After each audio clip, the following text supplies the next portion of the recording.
ini kan fenomena sudah terjadi sebetulnya sejak bulan September Oktober ya. Jadi mulai memasuki kuartal 3 tahun 2022 itu kan pelemahan pelemahan market terjadi.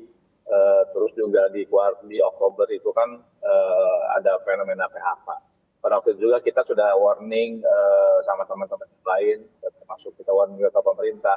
Ini kalau tidak diambil langkah yang signifikan, ini akan terus terjadi sampai kuartal 1 bahkan sampai kuartal 2 di 2023. Dan akhirnya kan masih kejadian. Bahkan sebelum puasa kemarin kan kita dengar ada pabrik yang dijual, ada PT Tuntek juga stop dan mem-PHK karyawannya.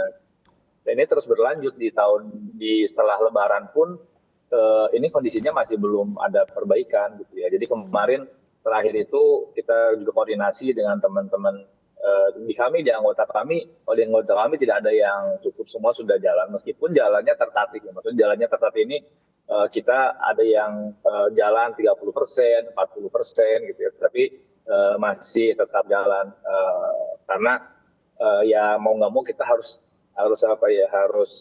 tetap jalan ya, kasihan juga teman-teman yang kerja gitu ya. Kemarin kan banyak yang sudah dirumahkan. Kalau kita bicara kuartal 1 kemarin kan ada 2 pabrik yang full stop karena stoknya terlalu tinggi. Jadi mereka full stop, mereka matikan mesin.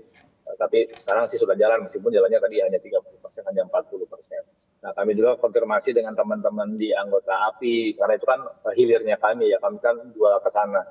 Nah, ternyata memang juga di sana juga stoknya juga penuh juga gitu ya.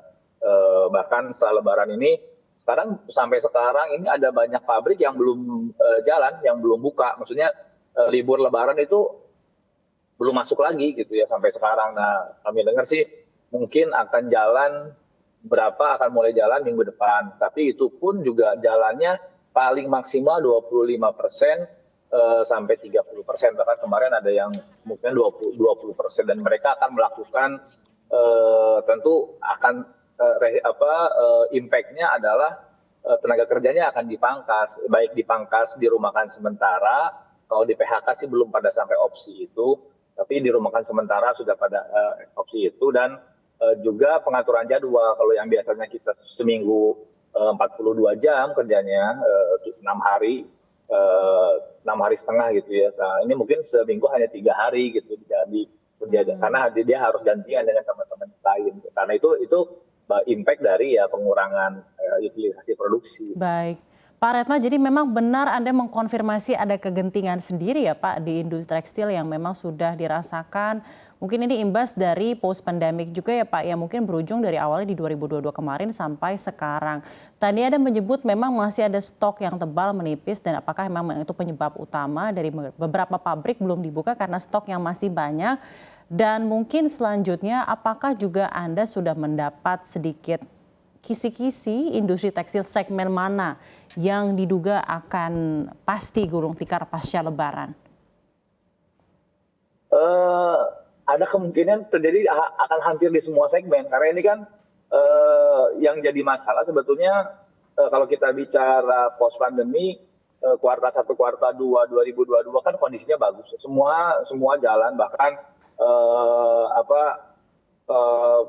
dimulai di kuartal 3 2021 itu kan kita pede ya, beberapa perusahaan melakukan investasi karena karena selanjutnya kita melihat pasarnya bagus. Tapi begitu masuk kuartal 3 barang-barang impor masuk banyak, terus juga ekspor juga terjadi pelemahan di Amerika, di Uni Eropa karena perang gitu ya, karena di Amerika juga karena kondisi ekonominya marketnya slow, turun, dalam negerinya ditempur barang-barang impor, jadinya kita nggak punya alternatif pasar yang harusnya dalam negeri bisa jadi jaminan pasar, jadi pasar pengaman, ini itu tidak terjadi gitu. Nah, ini akan terjadi di seluruh subsektor dari hulu sampai hilir karena kan yang banyak diserangnya adalah sektor yang di hilir sebetulnya, yang di garment dan di kayu. Tapi kan mereka menggunakan bahan baku dari dalam negeri ya, artinya akan sampai industri benangnya juga akan kena gitu ya, dan itu sudah terkonfirmasi sekarang.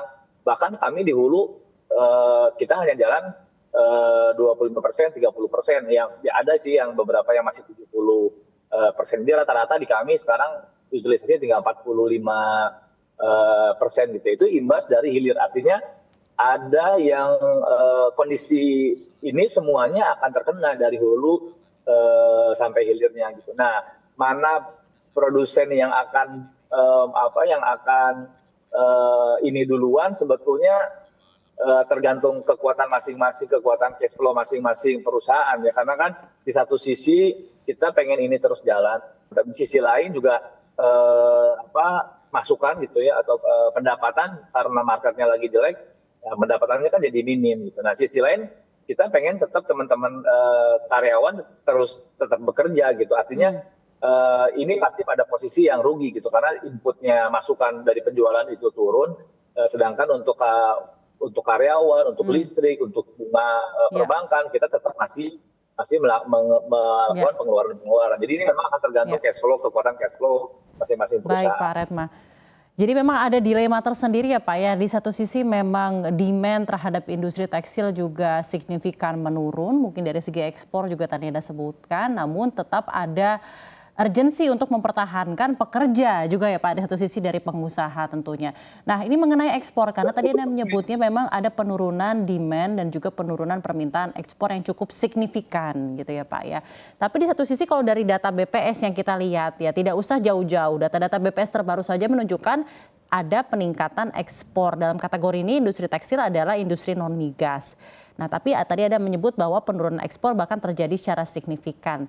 Saya ingin bertanya kepada Anda, justifikasi dari data yang ada di BPS terhadap apa yang terjadi di lapangan itu seperti apa, Pak? Ekspornya kan kalau angka BPS kan ekspornya dari sisi nilai ya. Artinya dari sisi nilai itu kan karena memang ada banyak aspek, artinya aspek harga bahan baku yang naik, begitu harga bahan baku naik karena harga kapas pun kan juga waktu itu sempat naik. Sekarang sudah turun tapi belum turun pada posisi yang normal gitu. Artinya harga kapasnya juga masih lumayan tinggi. Terus dari harga-harga chemical juga masih tinggi. Artinya kalau kita bicara dari sisi nilai pasti masih cukup oke ya kelihatannya gitu. Tapi kan yang diproduksi kami kan dari sisi volume gitu. Kalau harga per piece bajunya naik, pasti nilainya naik. Tapi kan piece yang diproduksi itu kan tetap segitu gitu, bahkan cenderung turun. Sedangkan untuk tenaga kerja kan yang di ini kan volume. Jadi kalau dari data masih cukup oke untuk ekspor gitu. Nah mungkin kalau yang tadi saya sedikit koreksi, demand lokal itu bagus sebetulnya. Demandnya bagus, konsumsinya bagus. Yang jadi masalah demand lokal ini banyak diserbu oleh barang-barang impor. Jadi kita kesulitan menjual, padahal demandnya bagus, konsumsinya masih tetap terjaga, daya beli masyarakat pun masih oke sebetulnya.